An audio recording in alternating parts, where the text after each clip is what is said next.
ನಿಂದೇ ಮಗ ಅಲ್ವವ? ಓಂ ರಾಮ್ ಏಂ ರಾಮ್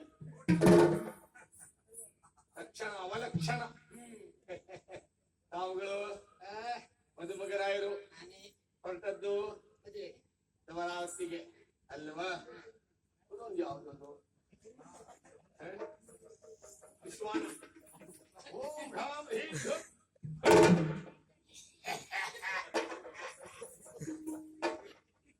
ಆಯ್ತರಿ ನೋಡ ತಾವುಗಳು ದುಶ್ಯಾಸನ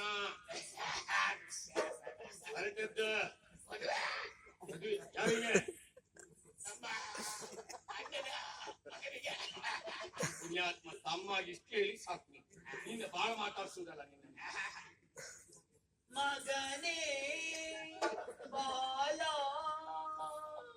ನಿನ್ನ ನೋಡಲೆಂದೇ ಮಾತಾಡಲೆಂದೇ ನಿನ್ನ ಮೈತಪ್ಪಿಸಿ ನಾನೊಂದೆನು ಎಂದೋ ಹೆದ್ದಾರಿ ಬದಿಗುವಂತ ಅಂತ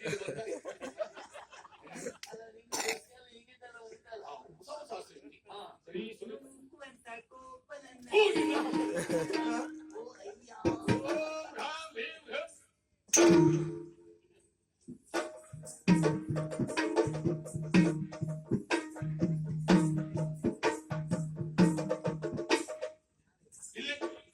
ಇನ್ನು ವಯ್ಯಾದಲ್ಲಿ ಬರ್ತದ್ದು ಎಲ್ಲಿಗೆ? ಮದುವೆಗೆ. ನನಗೆ ಬೇಡಪ್ಪ. ಇನ್ನು ಮದುವೆ ಯಾರು ಆಗುದಿಲ್ಲ. ಮತ್ತೆ ಕಲಶ ಕನ್ನಡಿ. ಹೌದಾ?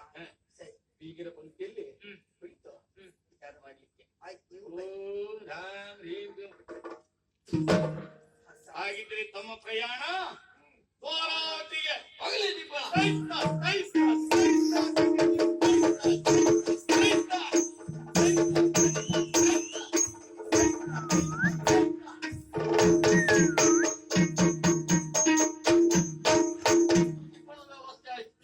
ಈಗ ಅಭಿಮನ್ಯುವಿನೊಂದಿಗೆ ಕನಕಾಂಗಿಯ ಕಲ್ಯಾಣ ಇಲ್ಲ.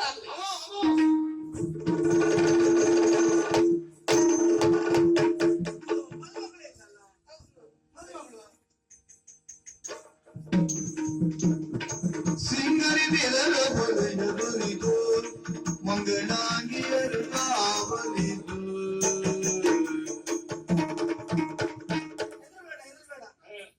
ಭಾವ ಬೀಳ್ತಾರೆ. ಮೊದಲೆಲ್ಲ ಹೆದರಿಕೆ ಆಗುದು. ಇವ್ರು ಭಾವ ಬೀಳುದು ನಿಮ್ಗೆ ಗೊತ್ತಾಯ್ತಾ?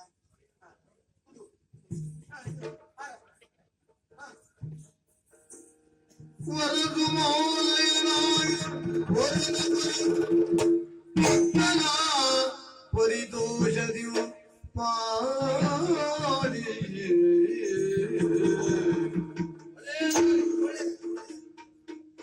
ಮದುವೆ ಆಗುವುದಕ್ಕೆ ಮೂಲ ಕಾರಣರು ನಿನ್ನ ಅಣ್ಣ.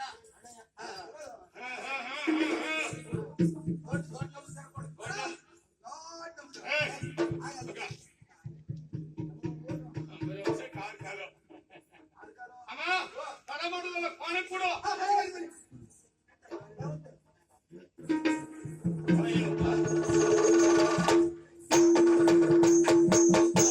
ಕಲ್ಯಾಣ ಎನ್ನುವುದು ಸುಸೂತ್ರವಾಗಿ ಆದಂತಾಯಿತು.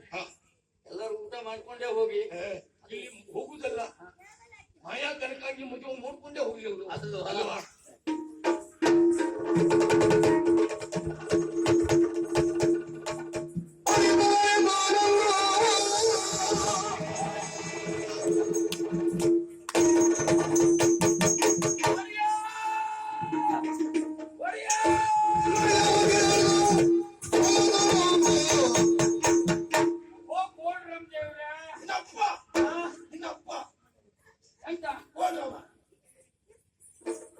ನಮ್ ಕುಟುಂಬ ಪರಂಪರೆ ಉಂಟಾ?